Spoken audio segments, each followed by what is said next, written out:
আসসালামু আলাইকুম ভিউয়ার্স, সালাম আলাইকুম। আবারও স্বাগত জানাচ্ছি আপনাদেরকে। এখনকার একটি গুরুত্বপূর্ণ নিউজ, সেটি ইংল্যান্ডের বার্মিংহাম এলাকার স্মিথ স্মিথফিল্ড এলাকার স্মিথউইক। এটি ইংল্যান্ডের স্মিথউইক এলাকার 18 বছর বয়সী এক কিশোরকে হত্যাকাণ্ডের ঘটনা। ঘটনাটি ঘটে গত ফেব্রুয়ারি মাসের 20 তারিখে।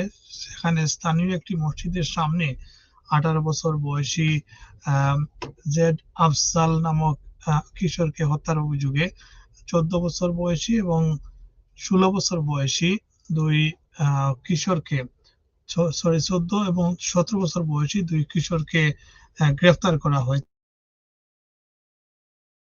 সেই সোমবারটি সেটি গোতবাড়ি রোডের একটি মসজিদের বাইরে।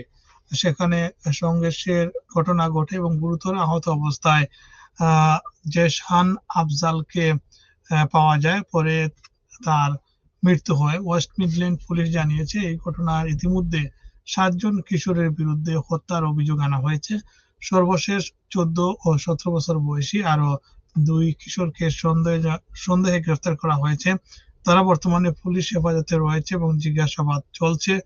পুলিশ জানায় তদন্ত এখনো চলমান এবং এ বিষয়ে কারো কাছে তথ্য থাকলে তা পুলিশকে জানানোর জন্য অনুরোধ করা হয়েছে। কেউ চাইলে গোপনে ক্রাইম স্টপস এর মাধ্যমে তথ্য দিতে পারবেন। আচ্ছা, পুলিশ এই ঘটনার সত্যতা উদ্ঘাটন এবং কারা এই হত্যাকাণ্ড সেটি পেতে চাইছে।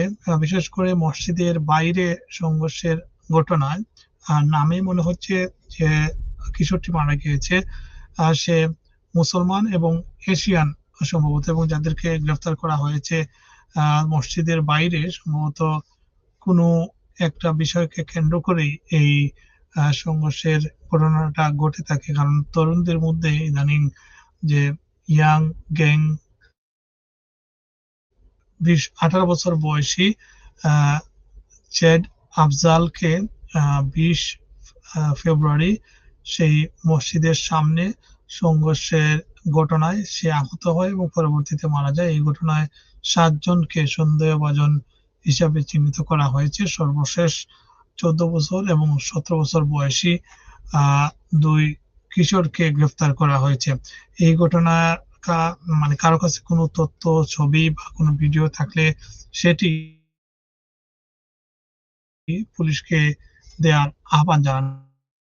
আপনারা সাবস্ক্রাইব করবেন, লাইক করবেন এবং নিউজের জন্য সবাই শেয়ার করবেন, যাতে করে অন্যরা আমাদের নিউজ দেখতে পারেন।